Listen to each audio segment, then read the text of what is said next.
Head over to losingmymind.com to check out our latest song, Genocide. Support our work. Now, onto the show. Here's the big news, ladies and gentlemen, in a tweet from Kayleigh McEnany. Looks like Biden's visit to Florida had an inverse effect. Quote, the number of Republicans voting in Miami-Dade County, a historically blue stronghold, surpassed Democrats on Wednesday, just one day after President Joe Biden visited the county to campaign. I got to be honest, it really does sound like Biden showed up and they all were like, you want us to vote for what? Nah, not happening. Here's where it gets crazy. The data shows that Republicans are leading in the early vote. Now that's crazy because the early vote's always Democrat. Right now in Miami-Dade, early voting numbers, 27% Republican, 21% Democrat. That means come election day, Miami-Dade County, a blue city, historically Democrat stronghold, may actually vote Republican. They may vote for Ron DeSantis. This is massive. So when everyone keeps saying red wave, I'm like, okay, it's a dire sign, they say, for the Democrats. It sounds really, really great, but ain't nothing going to happen unless you go out and vote and get your friends to go vote. And I'll put it this way. If you think you're going to win, so you don't got to do anything, you will lose. Hands down, it'll happen. But if you rally everybody you know and you go vote, you could possibly win in such a tremendous way. The defeat would be so crushing that no one would dare run under the Democrat ticket ever again because their policies are insane. Or at the very least, there would need to be a very hard reformation. And we'd see the next 2 years of Democrats begging for forgiveness because the policies they're proposing are they're just nuts. Republicans, at the very least, are talking about gas prices. So what do you think's going on? How do you feel about this Miami stuff? You're a Florida guy, right? I love Florida. I spend a lot of time in Miami. There's also a lot of Cubans there. A lot of Cubans like myself who just came from communist regimes and Cubans understand. Like you? Cubans like me who went through a communist regime. Right? Oh, I see. There were commas in that sentence. Yeah, right. There were commas. That doesn't matter. But a lot of people there realize, especially through the lockdowns, especially with how Florida handled COVID, that you have to, of course, represent larger ideas that represent you. And it's pretty clear that there was a party that wants more lockdowns, that wants more restrictions, that wants more taxes. And financially, I think let's just be honest here, in a bit of a pickle. I think a lot of people in Miami realize that. It is fast, it is booming, there's a lot of things going on, but at the same time, it is a major city, and I think a lot of people are also feeling the havoc of the major failed policies by the Biden administration in Miami. That's crazy. Yeah. I feel like if I was a liberal who was running, I wouldn't want Biden to come down to campaign with me because Biden's been so bad. He's been such a failure. I think most people, not just in Florida, but all over the country are probably like, oh my gosh, everything was great under Trump. Now everything's horrible under Biden. So if I was a Democrat running, I would say, here's what I'm going to do different, maybe from both. Maybe this is like a new idea, have a new plan. Don't associate yourself with Biden. Just do your separate campaigns. You're right. There have been many Democrats who have told them, do not send Joe Biden here. Like, we can maybe win if he doesn't show up. And then he shows up to Miami and look what happens. A day later, Republicans overtake Democrats. I got to say, I'm willing to bet people went out, saw him, and then went, no way, not happening. And then immediately we're like, I'm voting Republican. Were there poll numbers before his speech or? Well, yeah. I mean, these are early vote numbers. That's what ABC is reporting. Before he came, Democrats were leading in the early vote. After he comes a day later, Republicans jump up.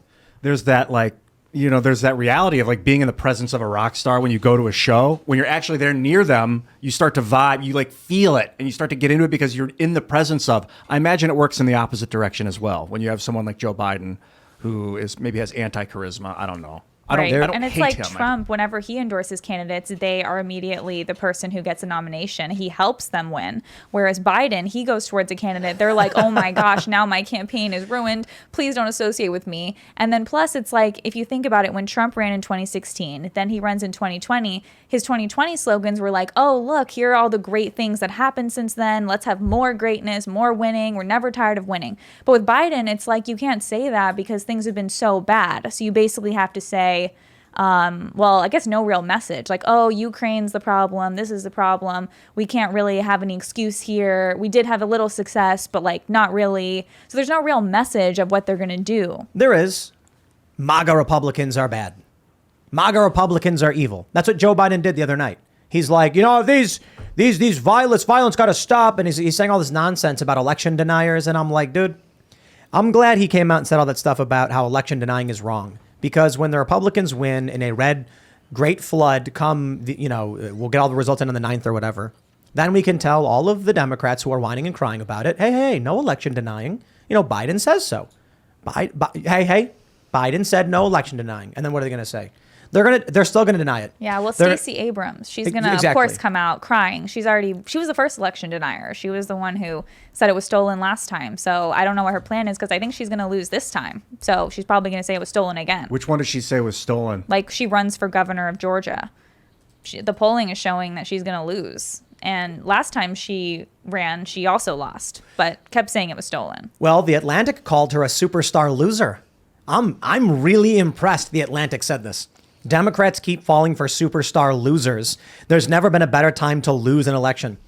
Okay, I'm just going to point out that when The Atlantic is calling your candidates losers before the election, I have to wonder, is this like the media is conspiring to make Republicans think they're going to win so that they don't turn out or something? Because turnout's already really good for Republicans, but maybe, this is what I was just saying. If every single person who is independent and just hates the Democrats, is sick of their BS and their policies, and every single conservative went out and voted against Democrats, be it Republican or whatever, the Democrats would lose so horribly that they would be forced to reflect. All these big PACs, they'd come in, they'd be like, why are we losing? And then someone's going to be like, I don't know, maybe it was the child sex changes and the $8 gas. And they'll go, okay. And they're going to have a reckoning, and it's going to force them to course correct and get off of this garbage. So you're saying the Dylan Mulvaney endorsement is not going to help them? I'm pretty sure that something like that actually hurt them substantially. And that's why Colbert came out and lied about that guy's story. So it was a guy from Dearborn, Michigan, who told Tudor Dixon that when he saw the explicit books in the kids' school, he got really angry, and the Democrats ignore it or support it. So he's voting Republican. And then Colbert's like, never happened. She made it up. That's a fake story. Because he knows that if the American people actually knew about books like this one that Ian's got right here, Genderqueer, they'd freak out. And the only reason parents did freak out is because with the lockdown, all the parents were watching their kids in Zoom class, hearing the teacher talk about this stuff and pull these books. Yeah, we saw what happened in Loudoun County, not far away from here, that even threatened and scared the FBI to the point where they said that they're going to be sending resources to investigate parents that show up at teacher-parent conferences. I mean, this is the absurdity of this administration. Obviously, they have had failed policy after failed policy after failed policies, but these are not failed policies. These are policies that I think a lot of people are rushing through the dead vessel that is the Biden puppet administration. And when you look at these policies, they're not popular. They screw everyone over. No one likes them, but at the end of the day, they do serve a purpose. And there are a lot of corporations, a lot of big banks that are benefiting off of them, but everyone else is screwed. Now, if only, the Taliban, the drug traffickers, and the Ukrainian government could vote, maybe then we would have a totally different political perspective, but we don't have that here in the United States. We have a pushback against what I see is the Great Reset. I just want to read this one super chat. I Am says, red wave is such a generic term. I decree it to be called the Scarlet Surge. That's pretty good. The Crimson Crush. Yes. There you go. I think it's dangerous to vote against people in general, like saying this administration's so bad that I will vote for the other thing, because I think that's what happened with the Nazis. Is it was so bad after World War I that people just wanted something different, so they grabbed the most charismatic different one, the Nazi guy. I agree to a certain extent. I really don't like the idea of voting against Democrats or like voting against a politician. And so, I sympathize with what Dave Smith was saying, that, you can't keep voting for the lesser of two evils. But my view right now is like, we're in the midterms. We're not voting for a president. We're looking at our congressional candidates and local representatives.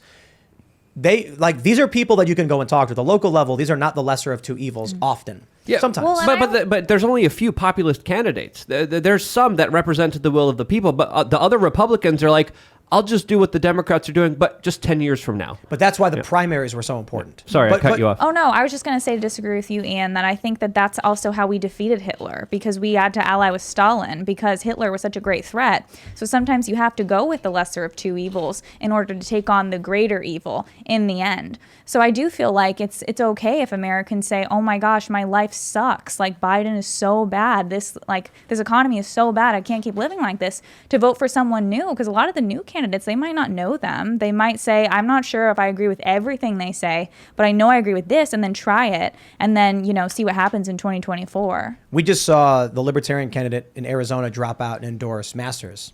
And so, Libertarians and conservatives have some overlap, but not a whole lot. And with the Mises Caucus now, there's some when it comes to like cultural issues. So this is actually kind of a big deal.